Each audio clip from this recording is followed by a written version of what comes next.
නමස්කාර වේවා බුදුරුවනට සැමදා බුදු හිමි සරණ යමි. නමස්කාර වේවා ධම්රුවනට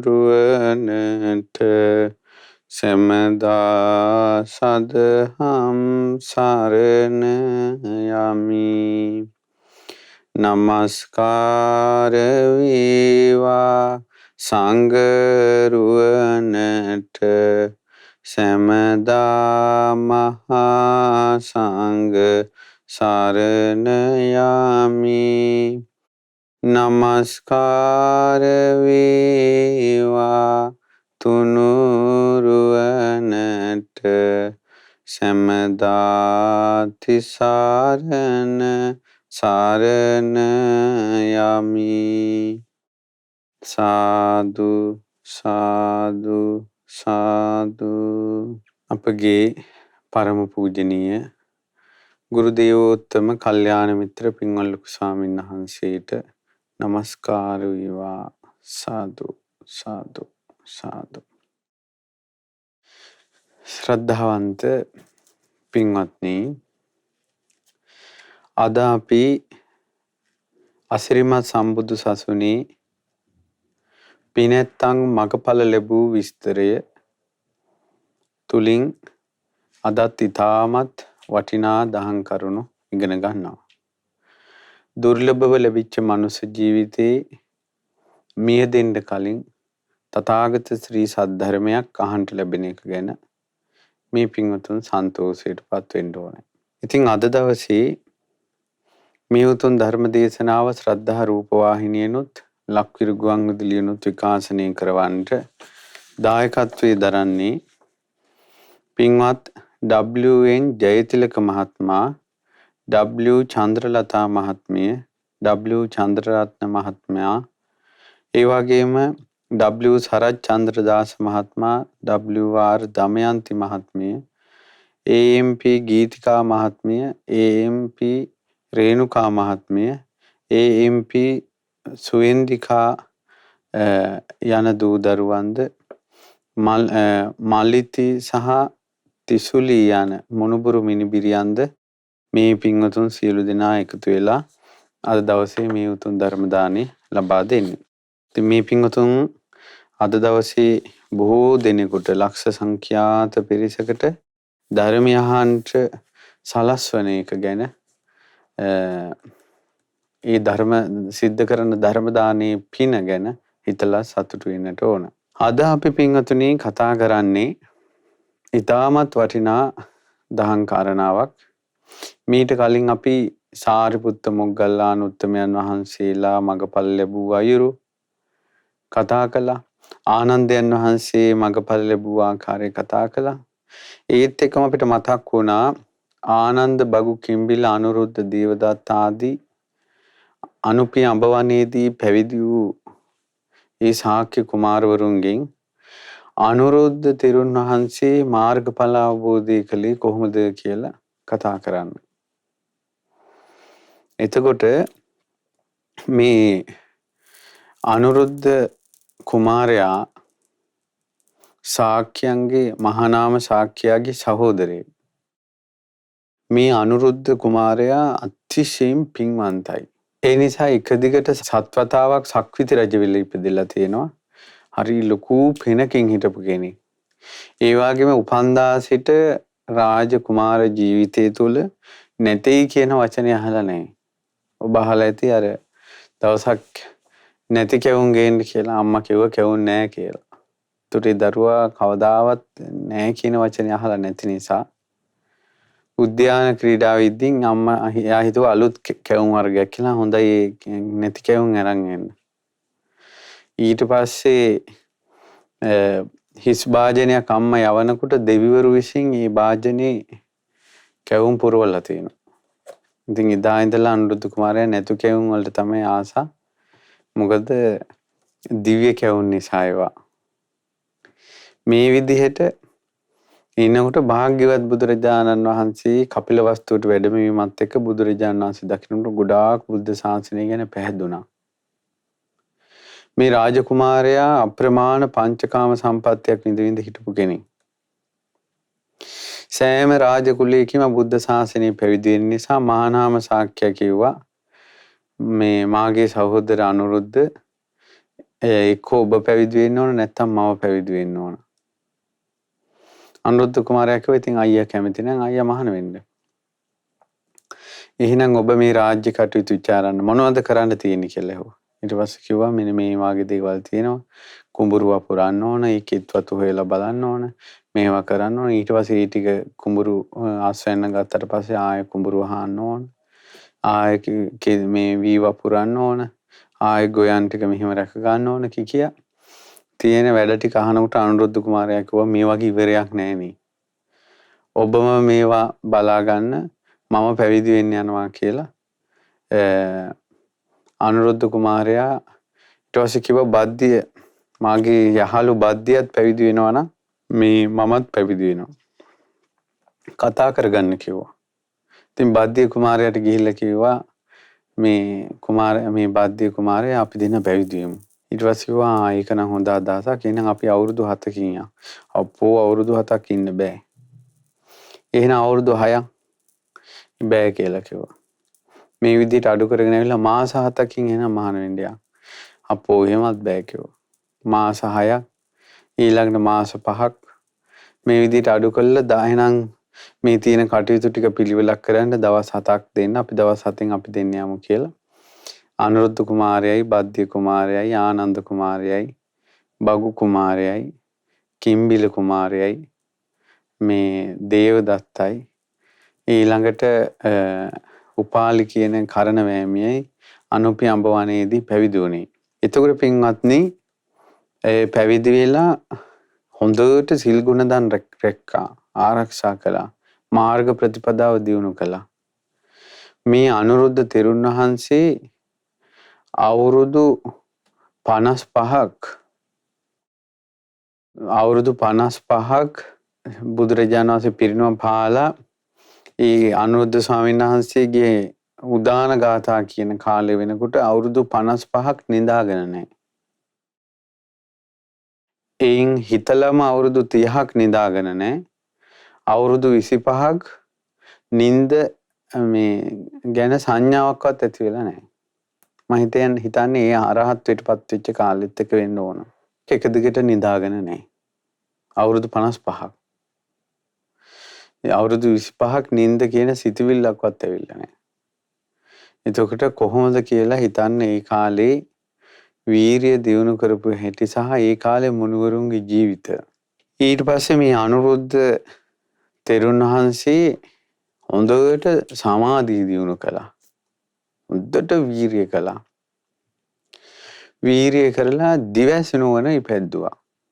දැන් අරහත්ත්වයටපත් වෙන්න කලින් ඉපැද්දුවා දිවැස් නුවණ. මොකද අතීතයේ බුද්ධ ශාසනවල කල්ප ලක්ෂයක් පෙරම් පුරලා තිනවා දිවැස්ලාභී භික්ෂුන් අතරින් අග්‍ර වෙන්න. අරහත්ත්වයටපත් වෙන්න කලින්ම ලෝක ධාතු 1000ක් දිවසින් බලන්න පුළුවන්. ලෝක ධාතු 1000ක් දිවසින් බලන්න පුළුවන් අනුරුද්ධ තෙරුන් වහන්සේට. ඉතින් ඒ වගේම හොඳ වීරිය සිහිය කයේ සැහැල්ලු බව චිත්ත සමාධිය තිබ්බා. හැබැයි අරහත්ත්වයටපත් උනේ නැහැ. දවසක් අපගේ අනුරුද්ධයන් වහන්සේ සාරිපුත්ත මහරහතන් වහන්සේ මුණ ගැහින්න ගිහිල්ලා කියා හිටිනවා ප්‍රිය ආයුෂ්මත් සාරිපුත්තයන් වහන්සේ මට ලෝක ධාතු 1000ක් දිවසින් දකින්න පුළුවන්. ඊළඟට මාගේ වීරිය සිහිය හොඳට පිහිටලා තිනවා. ඒ වගේම කයේ සැහැල්ලු බව හොඳට පිහිටලා තිනවා. චිත්ත සමාධිය හොඳට පිහිටලා තිනවා. ඒත් ප්‍රිය ආයුෂ්මත් සාරිපුත්තයන් වහන්සේ මම මේ කෙලිස් වලින් නිදහස් වෙන්නේ නෑනේ. මම අරහත්ත්වයටපත් වෙන්නේ නෑනේ කියලා ඇහුවා. ඊට පස්සේ සාරිපුත්ත මහරහතන් වහන්සේ වදාලා ප්‍රිය ආයුෂ්මත් අනුරුද්ධ මට ලෝක ධාතු 1000ක් බලන්න පුළුවන් කියලා ඔබ දැන් කීවනේ. ඒක ඔබගේ මාන්නය. මගේ සීහිය, වීරිය, ඊළඟට කයේ සැහැල්ලු බව, චිත්ත සමාධිය මට හොඳට තියෙනවා කියලා ඔබ කියපු එක ඒක ඔබගේ උද්දච්චය. ඒ කියන්නේ ඕනාවට වැඩිය හිතුවා. අර මේ ලෝක ධාතු බලන්න පුළුවන් කියන එක මාන්නේ. ඊළඟට මගේ හිත කෙලෙස් වලින් නිදහස් වෙන්නේ නැහැ කියලා ඔබ හිතන එක ඔබගේ කුක්කුච්චය, සැකය හිතේ. ඒ නිසා ප්‍රිය ආයුෂ්මත් අනුරුද්ධයන් මාන්නයත් උද්දච්චයත් කුක්කුච්චයක් කියන ඔය කරුණු තුන ප්‍රහාණය කරලා මානසිකාර කරන්නේ නැතුව අමතාය ධාතුයා චිත්තං උපසංහරහි අමෘත මහ නිර්වාණ ධාතුවේ සිත පිහිටවන්න කියවා. ඉතින් පස්සේ කාලෙක අනුරුද්ධයන් වහන්සේ චේතිය ප්‍රාචීන වංශයට වැඩලා චේතියේ තියෙන ප්‍රාචීන වංශ ප්‍රදේශේ හොඳට බණ භාවනාව වෙරවීරිය දියුණු කළා. ඔය කාරණා තුන ප්‍රහාණය කරලා අමෘත මහ නිර්වාණ ධාතුව මනසිකාර කරමින්. එතකොට බලන්න තමන්ට තියෙන යම් හැකියාවල්, තමන්ට තියෙන පුළුවන්කාරකම් දේවල්,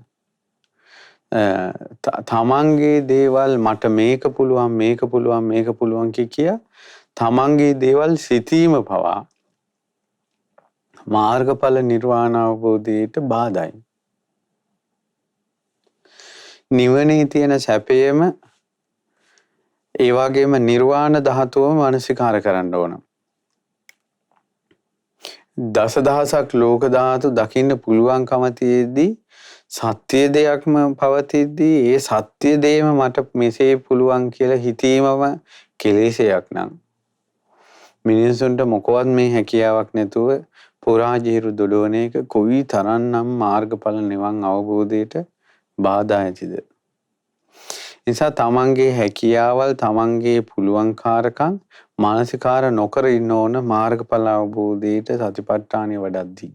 ඉතින් කොහොම හරි අනුරුද්ධ ස්වාමීන් වහන්සේ ඒ කරුණු කාරණා හිතා ඉන්න කාලේ තමයි බුදුරජාණන් වහන්සේ සමග ඇතිවෙච්ච දහම් කතාවක් තියෙනවා. ඒ දේශනාවෙන් පස්සේ තමයි අනුරුද්ධයන් වහන්සේ අරහත් වෙටපත් වෙන්නේ. ඒ දේශනාව අපි අද ඉගෙන ගමු. අනුරුද්ධ සූත්‍රය. මේ සූත්‍ර දේශනාව හරිය වටිනවා මාර්ගඵල නිවන් අවබෝධය පිණිස. ඒකයි කල්පනා කළේ මේ දේශනාව කරන්නට ඕනෑ කියලා.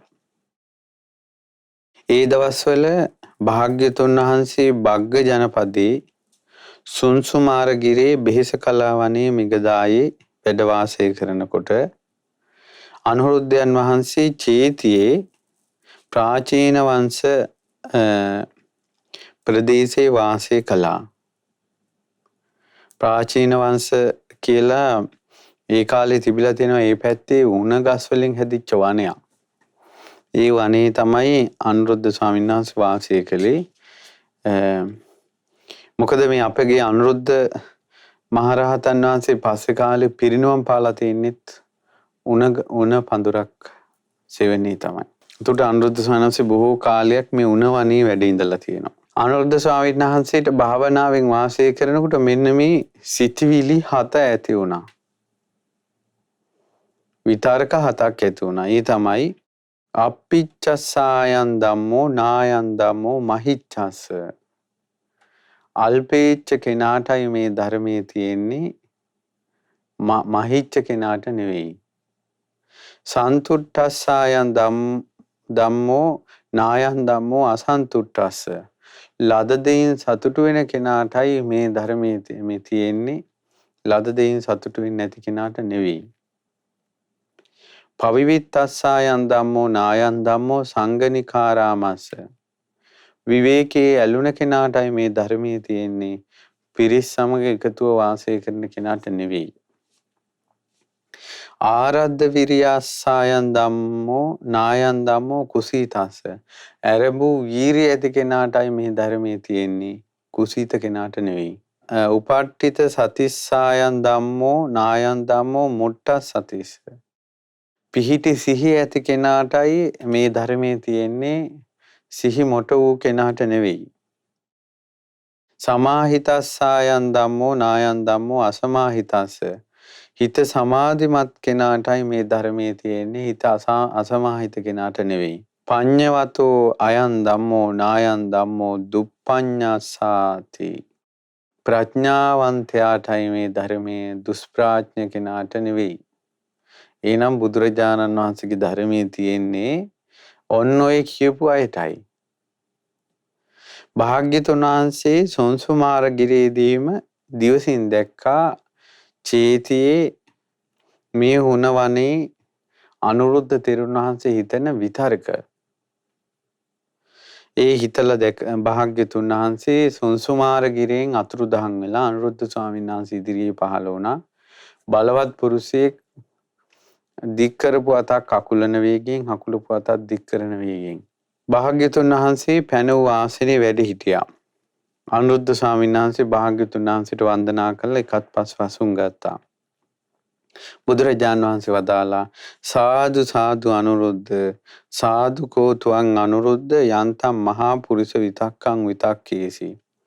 ඊටමත් වටිනවා, බොහොමගේ අනුරුද්ධ, ඔබ මහා පුරුෂ විතර්ක හිතුවා.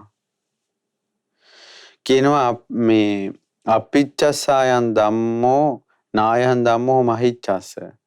ඔබ හිතුවා අල්පේච්ඡ කෙනාටයි මේ ධර්මයේ, මහිච්ඡ කෙනාට නෙවෙයි කියලා. ඒක මහා පුරුෂ විතර්කයක්.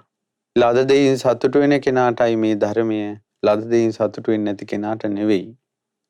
විවේකයේ ඇලුන කෙනාටයි මේ ධර්මයේ, පිරිස් සමග ගැවසී ඉන්න කෙනාට නෙවෙයි. ආරම්භ කරපු වීරිය තියෙන කෙනාටයි මේ ධර්මයේ, කුසීත කෙනාට නෙවෙයි. සිහිය පිහිටි කෙනාටයි මේ ධර්මයේ, සිහිය මොට වූ කෙනාට නෙවෙයි.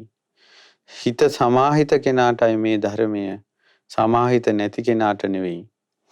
ඊළඟට ප්‍රඥාවන්තයාටයි මේ ධර්මයේ, ප්‍රඥාව නැති කෙනාට නෙවෙයි කියලා ඔබ හිතුවා. තේන හේතුවන් අනුරුද්ධ ඉමම්පි අට්ඨමම් මහා පුරිස විතක්කං විතක්කේහි. එහෙනම් අනුරුද්ධ ওই කාරණා හතට මේ 8 වෙනි කාරණාවත් එකතු කරගෙන මහා පුරිස විතර්ක 8ක් කියලා සිහි කරන්න කිව්වා. මොකද්ද 8 වෙනි එක? නිප්පපංචාරාමස්සායන් ධම්මෝ නිප්පපංච රතිනෝ නායන් ධම්මෝ පපංචාරාමස්ස පපංච රතිනෝති. නිෂ්ප්‍රපංච කියලා කියන්නේ අමා මහ නිවනෙහි පිහිටි කෙනාටයි සිත. ප්‍රපංචයේ නිෂ්ප්‍රපංච භවයේ ඇලුන කෙනාටයි හිත.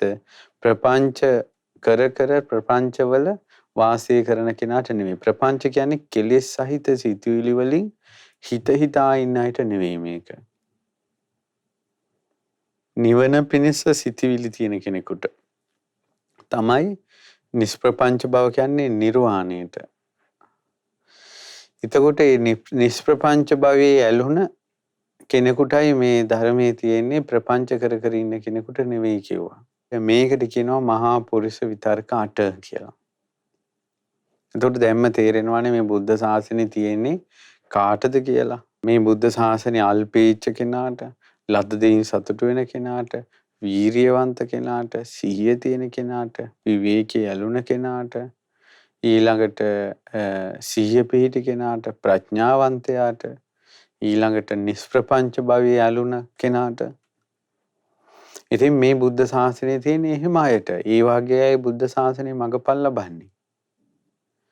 මේ මම මගපල් ලැබුවා කියලා මේ පුංචි වොයිස් කට් දීදී පොඩි YouTube channel හදාගෙන මේ වගේ පත්තරවල දාගෙන එහෙම ඉන්න නිවන් මාර්ගයක් මේ බුද්ධ ශාසනේ නෑ.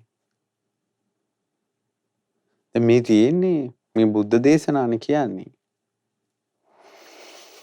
ඊළඟට බුදුරජාණන් වහන්සේ දේශනා කරනවා යතෝ කෝත්වං අනුරුද්ධ ඉමේ අට මහා පුරුෂ විතක්කේ විතක්කෙස්සසි තතෝ තුවං අනුරුද්ධ යාව දේව ආකංකසි විවිච්ඡේව කාමේ විවිච්ඡ අකුසලේහි ධම්මේහි සවිතක්කං සවිචාරං විවේකජං පීති සුඛං පඨමඥානං උපසම්පජ්ජ විහෙරිස්සසි. මේ පුරිස විතර්කාට නිතර විතර්ක කර ඉන්නවා නම් අනුරුද්ධ පළවෙනි ධ්‍යානෙ ඇති වෙනවා කියන එක සිද්ධ වෙනවා. මේ පුරිස විතර්කාට සිහි කර ඉන්නකොට දෙවෙනි ධ්‍යානෙ උපද්දව ගන්න පුළුවන්. තුන්වෙනි ධ්‍යානෙ උපද්දව ගන්නත් පුළුවන්. හතරවෙනි ධ්‍යානෙ උපද්දව ගන්නත් පුළුවන්. ඉතින් බුදුරජාණන් වහන්සේ දේශනා කරනවා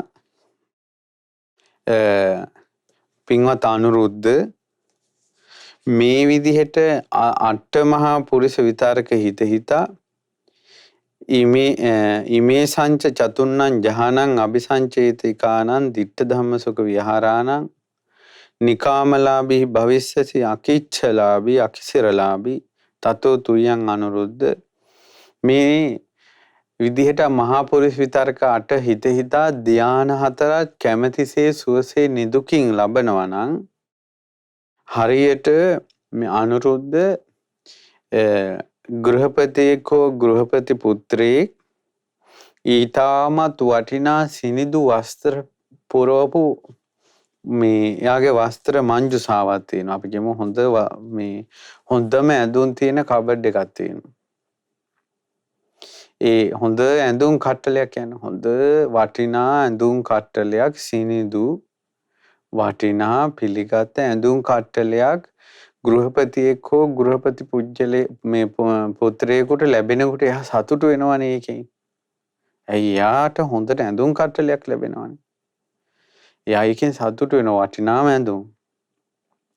ආන්නේ වගේ මහා පුරිස විතරකාට හිතන කෙනාට ධ්‍යාන හතර ලබන කෙනාට පාංශකූල චීවරයක් ලැබෙනවා කියන එක හරියට අර හොඳට ඉන්න කැමති කෙනෙකුට වටිනා ඇඳුම් කට්ටලයක් ලැබෙනවා වගේ.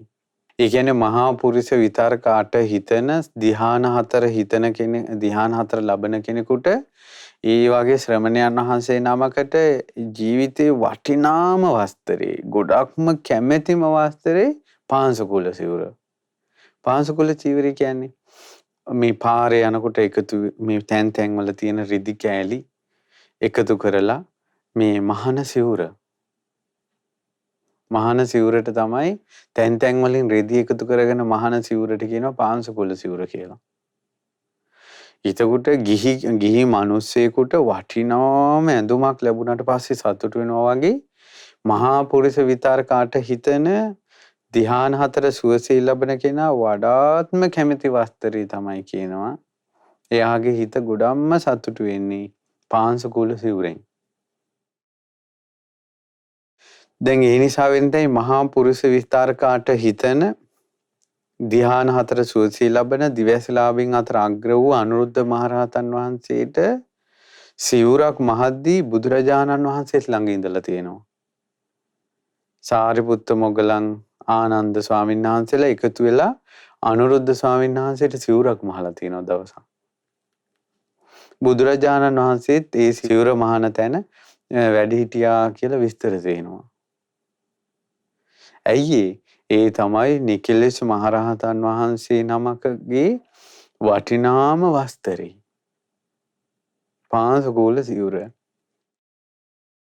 ඊට පස්සේ දේශනා කරනවා අනුරුද්ධ මේ මහා පුරුෂ විතරකාට ওই විදිහට මානසිකාර කරනවා නම් ධ්‍යාන හතර සුවසේ ලබනවා නම් හරියට අනුරුද්ධ මේ ගෘහපතියෙක් හෝ ගෘහපති පුත්‍රයෙක් ඇල්හාලේ බත් හොඳට කළු හාල්ලට අයින් කරපු ඇල්හාලේ බත එයාට ප්‍රියමනාපයි. එයා කැමැතිම දේ ඒක තමයි එයාට වටිනාම කෑම.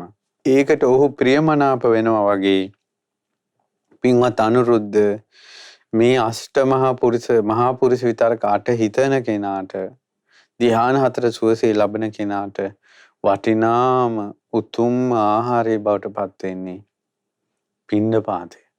ගෙන්ගෙට වැඩලා අර මිනිසු පුදන පිණ්ඩපාත දානේ.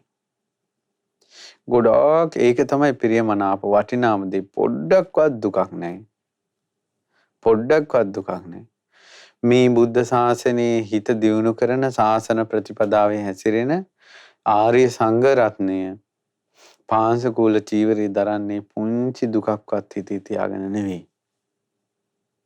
පින්ඩපාත ගෙන්ගෙට වඩින්නේ පුංචි දුකක්වත් හිතේ තියාගෙන නෙවෙයි.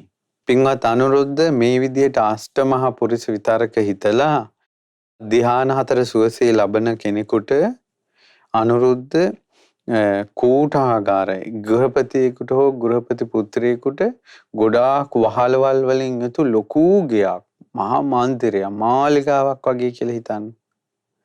ලස්සන මාලිගාවක් වගේ ලස්සන ගෙයක් හම්බ වෙනවා. එතකොට අර ගෘහපති පුත්‍රයා හෝ ගෘහපතියා හරියට සතුටු වෙනවා යාට හම්බෙච්ච ලස්සන ගේ. වහලවල් ගොඩාක් තියෙනවා. කාමර ගොඩාක් තියෙනවා. ලොකු මාලිගාවක් වගේ. එයා ගොඩාක් සතුටටපත් වෙනවා.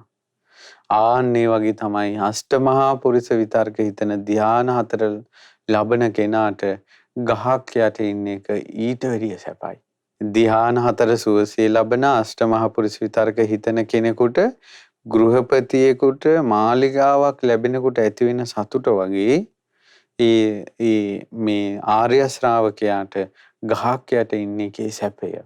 ඊළඟට තියෙනවා අෂ්ටමහා පුරිස විතර්ක හිතනවා නම් ධ්‍යාන 4 සුවසේ ලබනවා නම් ඒක මේ වගේ කියනවා. යම්කිසි මේ පින්වත් අනුරුද්ධ යම්කිසි ගෘහපතියෙකුට හෝ ගෘහපති පුත්‍රයෙකුට ඊටාම සිනිඳු යහනක් ලැබෙනවා. ඒක ඊටාම සිනිඳුයි හරියට ඒක හොඳට එබෙනවා. හොඳ කොට තියලා නිදා ගන්න හොඳ මේ ඇඳක් යහනක් ලැබෙනවා. වටිනා යහනක්. උඩු යම් බැඳලා වටේ වට කරලා ඊළඟට මේ මැසි මඳුරවන්න එන්න බැරි විදියට හොඳ සැප සහගත ඇඳක් යහනක් ලැබෙනවා. ඉතින් එයාට ඒක සතුට පිණිස පවතිනවා වගේ අෂ්ටමහා විතර්ක හිතන අටමහා පුරිස විතර්ක හිතන ධ්‍යාන 4 සුවසේ ලබන කෙනාට මේ පැදුර එච්චර සැපයක් කියනවා. පැදුරක් ලැබෙන එක. ඊට පස්සේ ඒ කියන්නේ ඒකෙන් තමයි සතුට. ඒ කියන්නේ ඒකෙන් තමයි සතුට උපදින්නේ. දැන් අපිට හිතා ගන්නවත් බෑනේ ගහක් යට කොහොමද ඉන්නේ? පින්ඩපාතෙන් කොහොමද යැපෙන්නේ? ඊළඟට පැදුරක කොහොමද මේ මුළු ජීවිත කාලෙම ගත කරන්නේ කියන එක ඒක අපිට හිතා ගන්නවත් බැරි අෂ්ටමහා පුරුෂ විතර්ක හිතන්නේ නැති නිසා. ධ්‍යාන 4 සුවසේ ලබන්නේ නැති නිසා.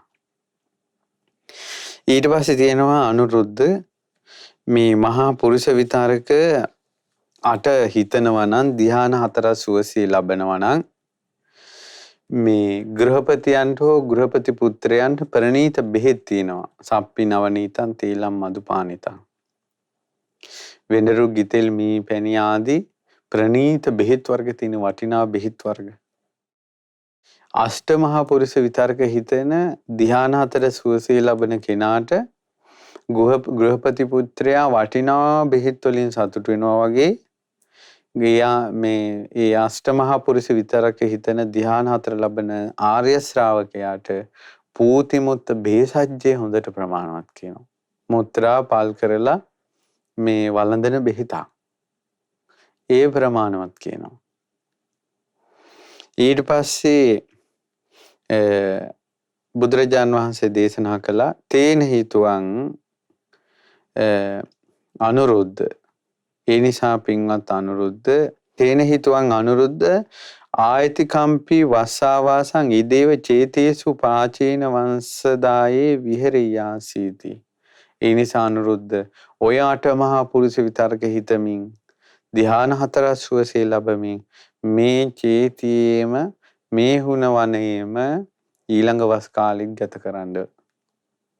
ඒවම් බන්තේ හිමයි ස්වාමීනි අනුරුද්ධ ස්වාමීන් වහන්සේ උත්තර දුන්නා. බුදුරජාණන් වහන්සේ අනුරුද්ධ ස්වාමීන් වහන්සේට ඔය අවවාදයෙන් අවවාද කරලා ප්‍රාචීන වංශයෙන් අතුරුදහන් වෙලා බුදුරජාණන් වහන්සේ සුන්සුමාරගිරි මහ වනයේ පහළ වුණා. ඉරිදියෙන් අතුරුදහන් වෙලා වැඩියා. ඒතකොට මේකේ තව කාරණාවක් තියෙනවා කියන්න. දැන් අනුරුද්ධ ස්වාමීන් වහන්සේ මාර්ගඵල ලැබූ විස්තරීනේ දැන් මේකේ මේ අපි ආරම්භ කළා විස්තර කරලා කියන්නේ. එතකොට අටමහා පුරුෂ විතර්ක හිතන ධ්‍යාන 4 සුවසේ ලබන කෙනාට ඒ ආර්ය ශ්‍රාවකයන් වහන්සේලාගේ ජීවිතේට උපරිම සැපේ එළවන දේවල් තමයි පාංශකූල චීවරය, රුක්ක මූල සේනාසනය, ඊළඟට පූතිමුත්ත බෙහෙසජ්ජය, ඊළඟට පිණ්ඩපාත දානය, ඒ වගේම පම්පැදුර. ඒකම ප්‍රමාණවත්. එතකොට අද කාලේ මිනිස්සුෙකුට හිතන්නවත් ගහක් යට ජීවිත කාලෙම ඉන්නවා කියන එක හිතන්න පුළුවන්ද කියන්න? දැන් බුදුරජාණන් වහන්සේ පළවෙනි වස් කාලෙම 60ක් පමණ රහතන් වහන්සේලා සමග වැඩ සිටියේ බාරාණසී ඉසිපතනේ රුක්ක මූලනේ. කවුද කුටි හදලා දුන්නේ? පළවෙනි කුටි පූජාව තියෙන්නේ බරණැස සිටුතුමා තමයි පළවෙනි කුටි පූජාව කරන්නේ. කුටි 60ක් හදලා. එතකොට මේ විදිහට බලනකොට එතකොට ඒ කාලේ ඒ ආර්ය ශ්‍රාවකයන්ට මාර්ගඵල ලැබූ උත්තමයන්ගේ ජීවිතවලට කිසිම දුකක් නැහැ ගහක් යට ඉන්න එක. පුංචිම දුකක් නැහැ. බලා ඉන්න අය හුල්ලන්නේ. පින්නපාත යන එක පුංචිම දුකක්වත් නෙවෙයි. ඊළඟට පූතිමුත්ත බේසජ්ජය ගන්න එක දුකක් නෙවෙයි. ඊළඟට පාංශකුල සිවුරු තැන් තැන් වලින් රෙදි හොයාගෙන සිවුරක් මහගෙන පණු ගහ ගන්න එක ඒක දුකක් නෙවෙයි. ඒක තමයි උන්වහන්සේලාගේ ජීවිතේ උපරිම දේ. එතනින් යාට නෑ. අෂ්ටමහා පුරුෂ විතරක හිතන ඒ රහතන් වහන්සේලා, ඒ ආර්ය ශ්‍රාවකයන් වහන්සේලා මගපලලාභී. අද කාලේ නෙවෙයි අමුතුම ලෝකයක් මාර්ගඵලවලට කිට්ටු වෙන්නවත් පුළුවන්ද කියලා හිතෙනවා. අද කාලේ හිතන්නවත් පුළුවන්ද මේවා? ගහක් යට ඉන්නවා, පිණ්ඩපාතෙන් විතරක් යැපෙනවා, පූතිමුත්ත බේසජ්ජි විතරක් ගන්නවා, පම්පැදුරක ඉන්නවා. අද හිතන්නවත් පුළුවන්ද මේවා? මිනිස්සු හූල්ලයි. ඉතින් ඒ වගේම සතුටින් අනිත් මේ කෙනෙකුට ගහක් යට පැදුරක් දාගෙන නිදාගෙන ඉන්න බැරි කමක් නැහැ. එහෙම නෙවෙයි.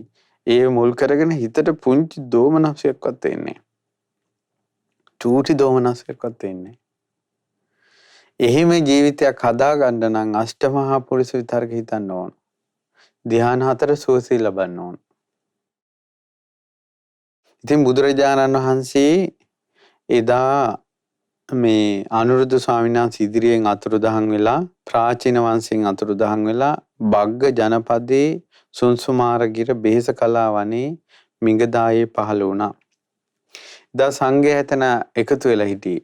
පැනූ ආසනේ බුදුරජාණන් වහන්සේ වැඩ ඉඳලා බුදුරජාණන් වහන්සේ සංඝයාට දහම් අවවාද ලබා දෙනවා. පින්වත් මහණෙනි, අෂ්ටමහා පුරුෂ විතර්ක මම දේශනා කරනවා. කන් යොමු කරගෙන අහන්න.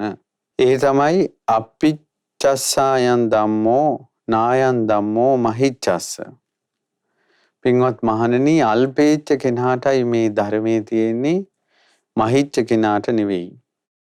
ලද දෙයින් සතුටු වෙන කෙනාටයි මේ ධර්මය.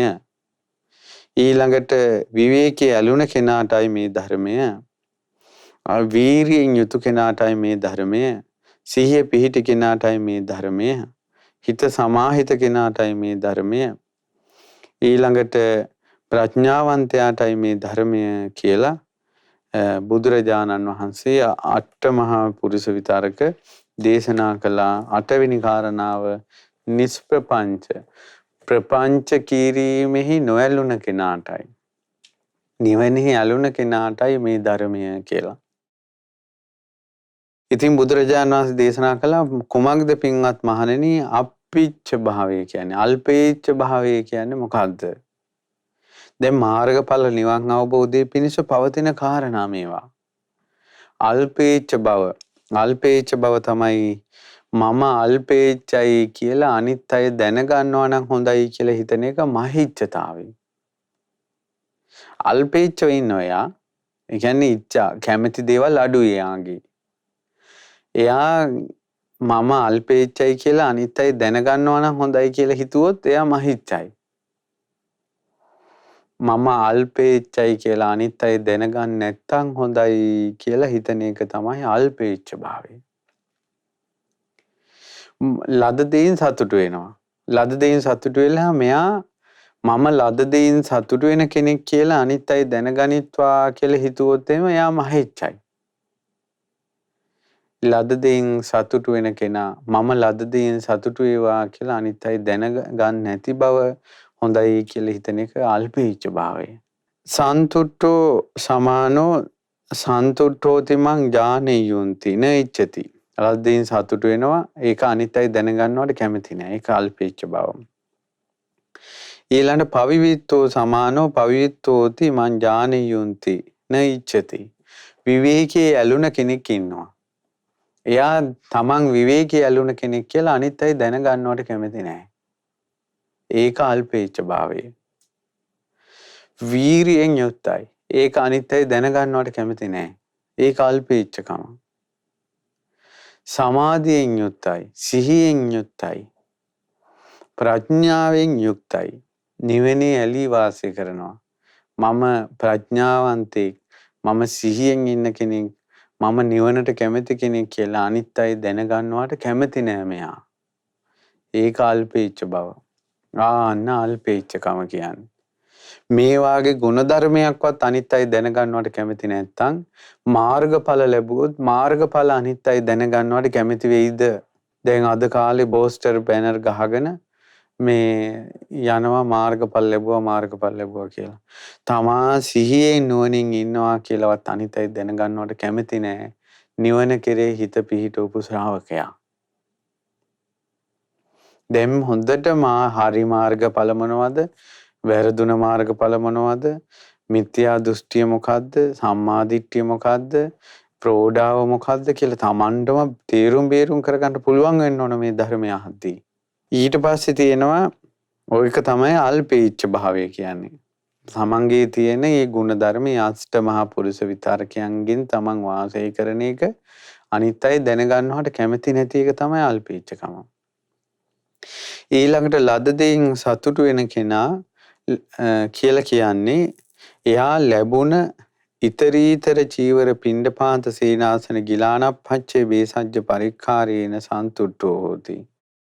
ලැබුණ ලද සිවුරු චීවර පිණ්ඩපාත සීනාසන ගිලන්පසාදීන් සතුටු වෙනවා. මේක තමයි ලද දෙයින් සතුටු වීම කියන්නේ. ඊළඟට විවේකයෙන් වාසය කරනවා කියන්නේ මොකද්ද? ඔන්න ලස්සන වචනයක්. ඒක හොඳට විස්තර කරලා තියෙනවා. ඉතිකෝ පනේතං උත්තං කිංචේතං පටිච්ච උත්තං මොකක් වෙනස දේ කාරණාව අදාළි.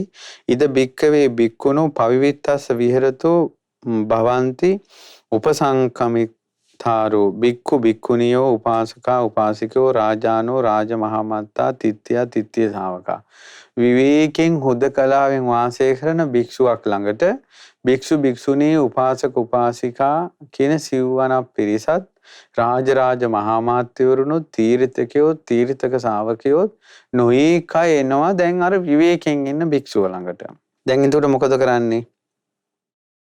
තත්‍ර භික්ඛු විවේක නින්නේන චිත්තේන විවේක පෝනේන විවේක පබ්බාරේන විවේකයෙන් යුක්තව විවේකයට නැඹුරුන විවේකයෙන් යුක්තව නික්කම්මේට නැඹුරුන සිතෙන් යුක්තව අනිත් අයට විවේකයෙන් යුක්තව කතාව දේශනා කරනවා. ඊට නැඹුරුන කතාව. එන පිරිසත් එක්ක කතා කරනවා. කතා කරන්නේ විවේකයට නැඹුරු වීම ගැන.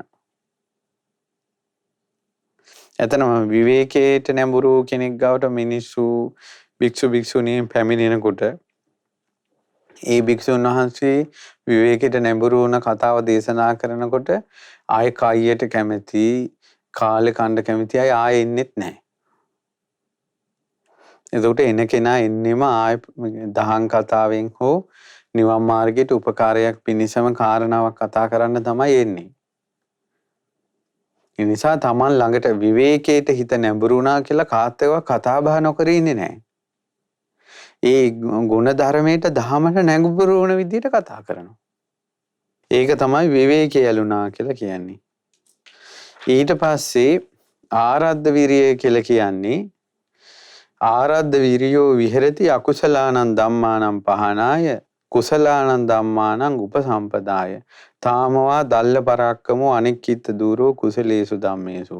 අකුසල් දහම් ප්‍රහාණය කරන්න කුසල් දහම් පුරුදු කර වලට පැමිණ වාසය කරන්න දැඩි වූ නොපසුබස්නා වීරියෙන් යුක්තව අත්හරින්න නැතුව කුසල් දහම් කෙරේ වීරිය කරනවා. අත්හරින්න නැති වීරියක් කරනවා. අකුසල් ප්‍රහාණය කරන්න කුසල් උපද්දව ගන්න. ඒක තමයි ආරද්ධ වීරිය කියන්නේ. උපට්ඨිත සතිය කියලා කියන්නේ එයා සිහිය පිහිටවනවා සතිමා හෝති පරමේන සති නේපක්කේන සමන්නාගතෝ චිර කතම්පි චිර භාසිතම්පි සරිතා අනුසරිතා. සිහිනුවණින් යුක්තයි ස්ථානෝචිතව නුව හොඳට සිහිනුවණ පාවිච්චි කරනවා. බොහෝ කොට කියන බොහෝ කොට කරපු බොහෝ අතීතයේ කරපු කියපු දේවල් පවා සිහි කරන්න පුළුවන්. අන්න ඒක හොඳ සිහිය. සමාහිත සිතකින් වාසය කරනවා කියලා කියන්නේ ඒ සමාහිතස් සයන් ධම්මෝ නායන් ධම්මෝ අසමාහිතස්ස කියලා තියෙනවානේ. සමාහිත කියලා කියන්නේ හිත කුසල් අරමුණේ වඩනවා පළවෙනි ධ්‍යානෙ, දෙවෙනි ධ්‍යානෙ, තුන්වෙනි ධ්‍යානෙ, හතරවෙනි ධ්‍යානෙ දක්වා. ප්‍රඥාවන්තයාටයි මේ ධර්මයේ ප්‍රඥාව නැති කෙනාට නෙවෙයි කියලා කිව්වේ. ඉද බික්ඛවේ බික්ඛු පඤ්ඤවා හෝති උදයත්ත ගාමිනියා පඤ්ඤාය සමන්නාගතෝ අරියාය නිබ්බේධිකාය සම්මා දුක්ඛක්ඛය ගාමිනියා. උදයත්ත ගාමිනී ප්‍රඥාව කියලා කියන්නේ සමුදය වය දකින, හට ගැනීම නැතිවීම දකින ප්‍රඥාවෙන් යුක්තයි. අනිත්‍ය දකින ප්‍රඥාවෙන් යුක්ත කෙනාට තමයි බුද්ධ ශාසනයේ මාර්ගඵල නිවන් අවබෝධය තියෙන්නේ. නිප්පපංචාරාමස්ස කියලා කිව්වේ නිවනේ ඇලුන සිත් තියෙන නිවන මනසිකාර කරන කෙනාටත් මනස්ගත හිත හිතා ඉන්න කෙනාට නෙවෙයි බුද්ධ ශාසනයේ තියෙන නිවන ගැන සිතන කෙනාට. මේ තමයි අටමහා පුරුෂ විතර්ක. එතකොට දැන් නිවන් දකින්නට මාර්ගඵල දිනු කරන්න කැමති නම් ඉතින් බලන්න ඕන තමන්ගේ හිතේ ඇති වෙන අරමුණ කොයි වගේද මේ මහා පුරුෂ විතර්ක අටට ගොනු වෙලා තියෙනවද කියලා. ඉතින් අනුරුද්ධ ස්වාමීන් වහන්සේ මේ මහා පුරුෂ විතර්ක අට සුවසේ සිහි කරමින් මානසිකාර කරමින් නිතර හිතමින් ධ්‍යාන හතර සුවසේ ලැබමින් උන්වහන්සේ වාසය කළා.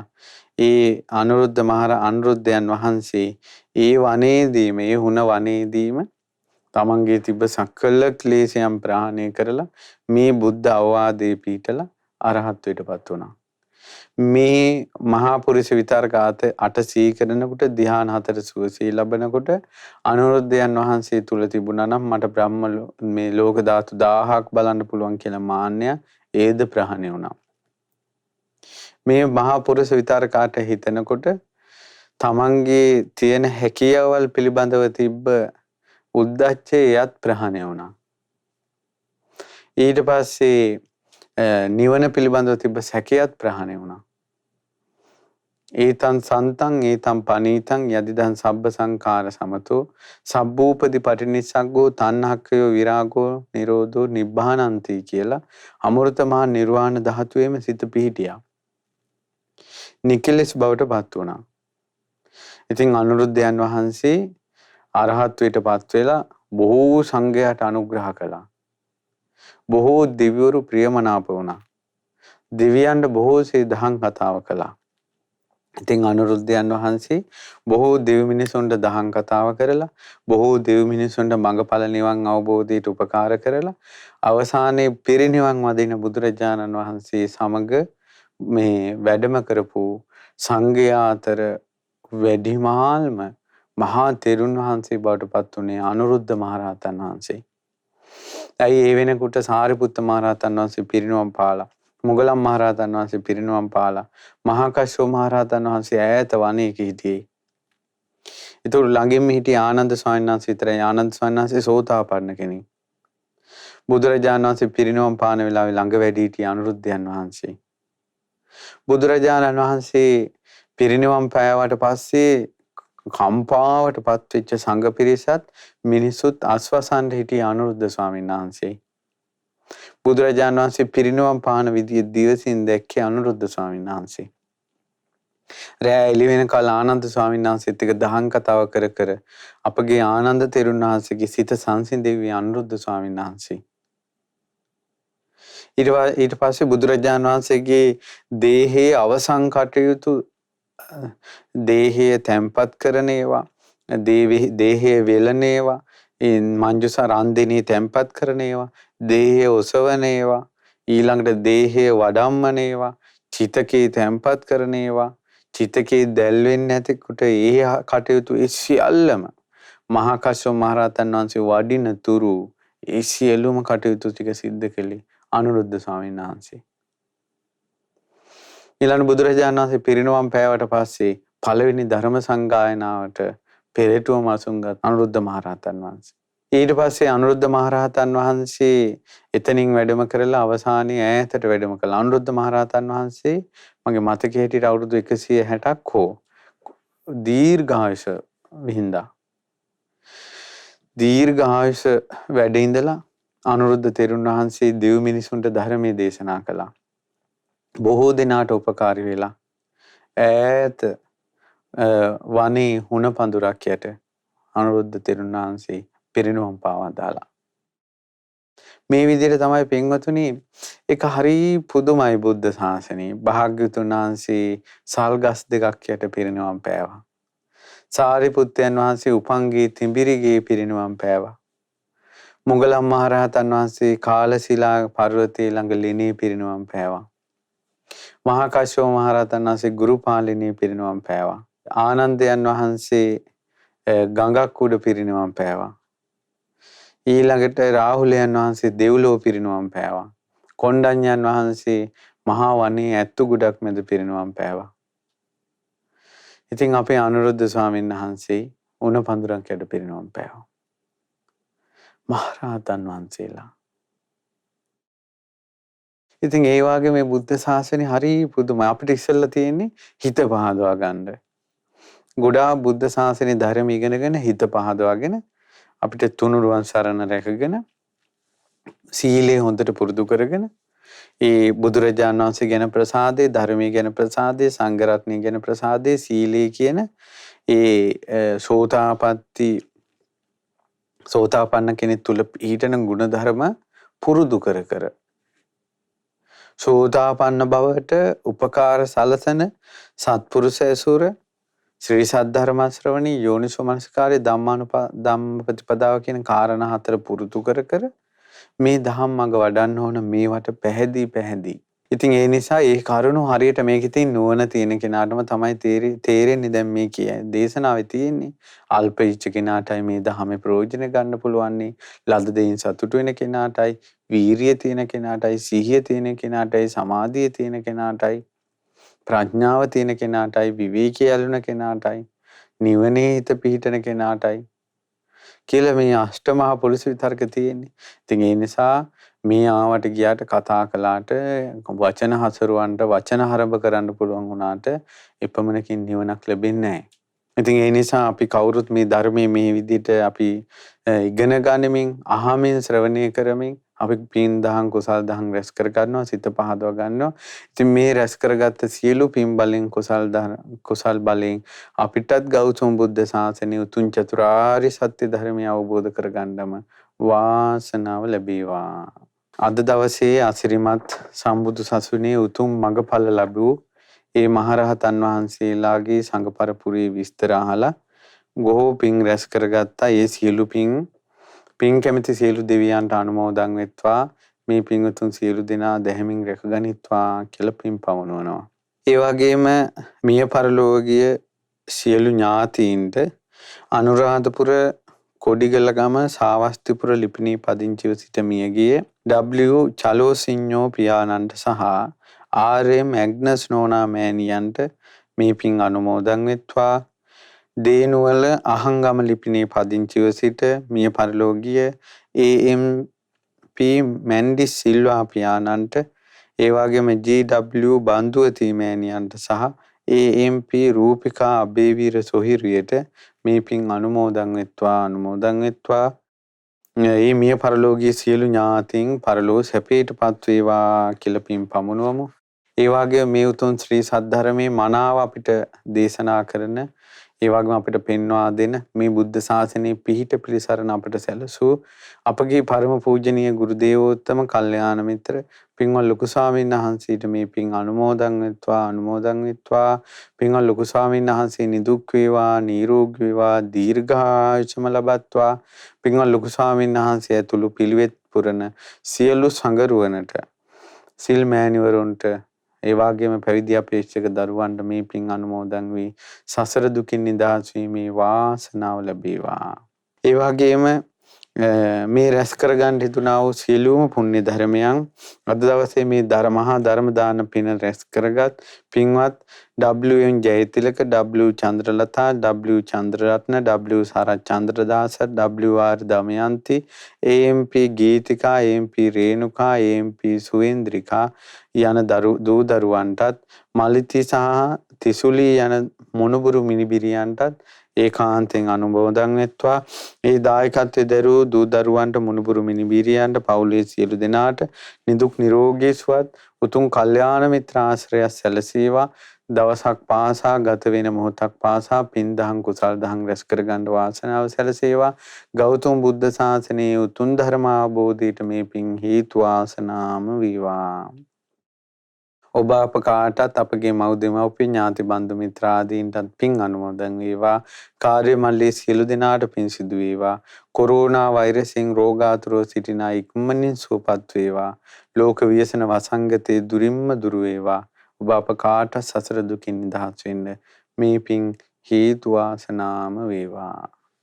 තෙරුවන් සරණයි. නමෝ බුද්ධාය. මෙවැනි වටිනා ධර්මදේශනා නැරඹීමට ශ්‍රද්ධා YouTube චැනලය සබස්ක්‍රයිබ් කර සීනුව ලකුණ ඔබන්න.